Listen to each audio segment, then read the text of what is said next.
अगर मैं कहूँ कि भारत के प्राचीन मंदिर सिर्फ पूजा की जगह नहीं, बल्कि पत्थरों में लिखी हुई खोई हुई टेक्नोलॉजी है, इतनी एडवांस कि आज का मॉडर्न साइंस भी उन्हें पूरी तरह समझ नहीं पाया है। आज हम उन रहस्यों में उतरेंगे जिन्हें दुनिया अनसॉल्व्ड मिस्ट्री कहकर छोड़ देती है। भारत के मंदिर एक एनर्जी सेंटर्स की तरह हैं, जहां वास्तु, गणित, ज्योतिष, ध्वनि और मेडिकल साइंस एक ही स्ट्रक्चर में मिलते हैं।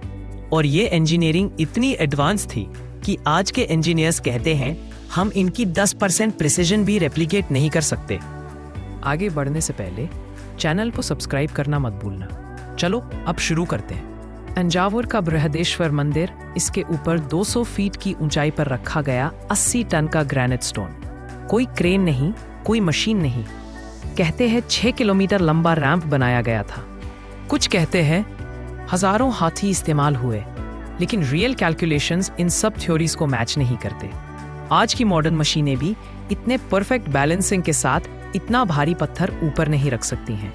और इस मंदिर का शॉक अब्जॉर्प्शन सिस्टम भी इतना मजबूत है कि यह 1000 साल में कई बड़े भूकंप झेल चुका है। फिर भी ये पत्थर आज तक हिला तक नहीं और अडिग अटल खड़ा हुआ है। एलोरा का कैलाश मंदिर, दुनिया की सबसे बड़ी मोनोलिथिक स्ट्रक्चर। ये मंदिर पत्थर जोड़कर नहीं बना, पूरे पहाड़ को ऊपर से नीचे तक काट कर बनाया गया है।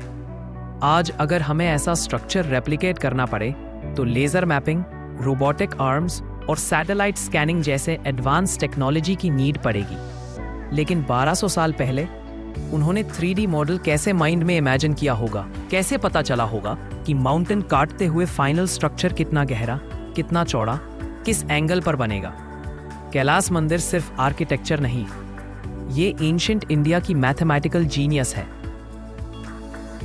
हम्पी के विजय विट्ठल मंदिर में ऐसे पत्थर हैं जो संगीत बजाते हैं। उंगली से लाइटली टैप करो और ये सा रे गामा जैसी ध्वनियां निकालते हैं। यह कैसे संभव है?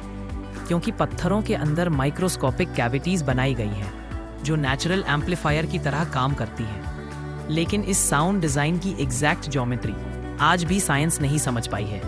बिना स्पीकर, बिना माइक, सिर्फ स्टोन रेजोनेंस से प्योर म्यूजिक प्रोड्यूस करना, यह इंजीनियरिंग अपने समय से बहुत आगे थी।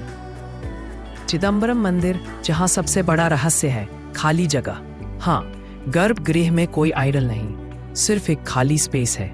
कहते हैं यह 0 पॉइंट एनर्जी का प्रतीक है, जहां ब्रह्मांड की सारी शक्तियां कन्वर्ज होती हैं। और यह संयोग नहीं कि मंदिर की छत पर 21,600 टाइल्स हैं, जो एक दिन में 21,600 सांसों को दर्शाते हैं। मंदिर का पूरा लेआउट मानव शरीर के एनर्जी सेंटर से मैच करता है। यह सिर्फ धार्मिक डिजाइन नहीं, यह सीधे सीधे एनर्जी फिजिक्स है। कोणार्क का सूर्य मंदिर दिखने में ही एक सूरज की तरह फैला हुआ।